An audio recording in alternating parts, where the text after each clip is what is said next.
வணக்கம். டிஎன்பிஎஸ்சிக்கு 7ஆம் வகுப்பு இயல் 1ல் இருக்கிற விருந்தோம்பல் அந்த லெசனில், அதாவது விருந்தோம்பல் பாடல், மனப்பாட பாடல் கொடுத்துருக்காங்க. இதை எழுதுனதுவாறு முன்றுரை அறையினார். முன்றுரை அறையினார் பழமொழி 400 அதனோட ஆசிரியர், அந்த நூலோட ஆசிரியர். இப்போ ஆசிரியர் குறிப்பு நம்ம பார்க்கலாம். நூல்வெளியில் பழமொழி 400 நூலின் ஆசிரியர் முன்றுரை அறையனார் ஆவார். இவர் கிபி 4ஆம் நூற்றாண்டைச் சேர்ந்தவர் என்பர். பழமொழி 400 நூலின் கடவுள் வாழ்த்து பாடல் மூலம் இவர் சமண சமயத்தைச் சேர்ந்தவர் என அறிய முடிகிறது. அப்போ முன்றுரை அறையனார் சமண சமயத்தைச் சேர்ந்தவர். இவர் 4ஆம் நூற்றாண்டைச் சேர்ந்தவர்.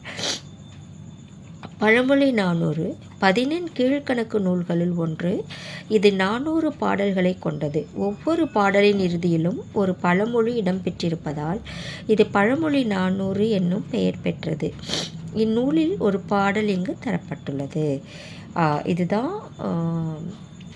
நூல்வெளி. அதாவது நூல்வெளினா இந்த பாடலை எழுதிய ஆசிரியரோட டீட்டெயில்ஸ் கொடுத்துருப்பாங்க. இது உங்களுக்கு பயனுள்ளதாக இருக்கும். நன்றி.